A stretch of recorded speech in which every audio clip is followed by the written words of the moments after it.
ഉമ്മച്ചി നല്ല വിശക്കുന്നു ഉമ്മച്ചി. ബ്രെഡ് ഇരിപ്പില്ലേ, കരുതിച്ചക്ക ജാം ഉണ്ടാക്കി തരുമോ ഉമ്മേ?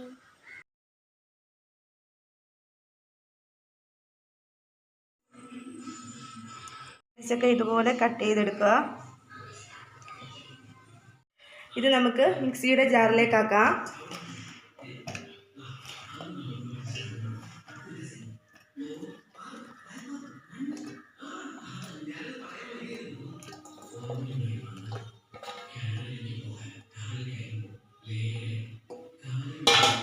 സ്വല്പം വെള്ളം,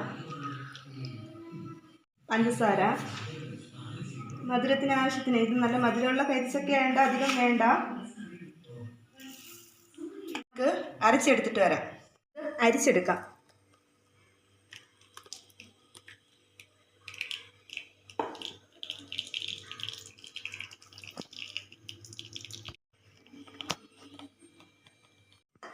അടുപ്പിലേക്ക് ഒരു പാൻ വെച്ച് ചൂടാക്കുക.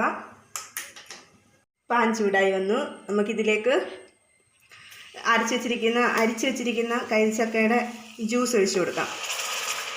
എന്നിട്ട് ഫ്ലെയിം കുറച്ച് വയ്ക്കാം.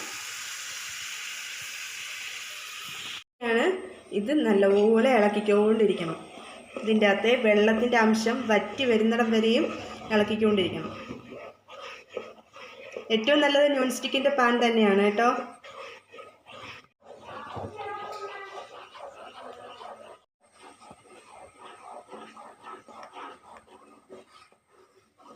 കൈവിടാതെ ഇങ്ങനെ ഇളക്കിക്കൊണ്ടിരിക്കണം. ഇതിലേക്ക് ഒരു ഫ്ലേവറിന് വേണ്ടി 1 ഗ്രാമ്പൂവും 2 പട്ടയും. ഇത് ലാസ്റ്റ് ഇത് എടുത്ത് കളയാം. ഇതിൻ്റെ ഫ്ലേവർ ഇഷ്ടമില്ലാത്തവർക്ക് അതെടുത്ത് കളയാം. ഇത് സ്കിപ്പ് ചെയ്യാം.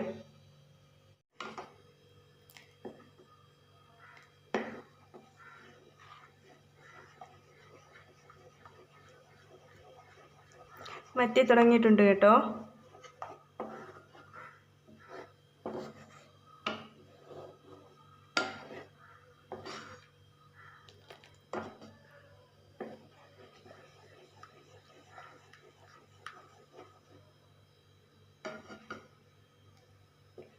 ഗ്രാമ്പും എടുത്ത് മാറ്റാം കേട്ടോ. ജാം താണ്ട് കണ്ടോ, ഈ പരുവത്തിലെത്തി കേട്ടോ.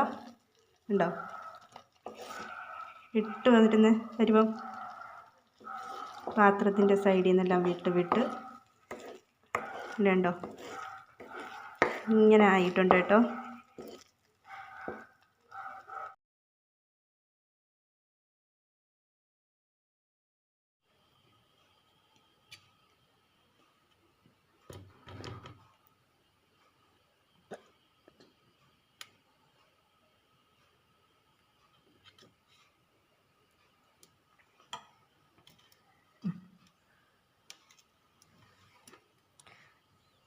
നീ കഴിച്ചു നോക്കിയേ, എങ്ങനെയുണ്ട്? കണ്ടാ ഉമ്മച്ചി?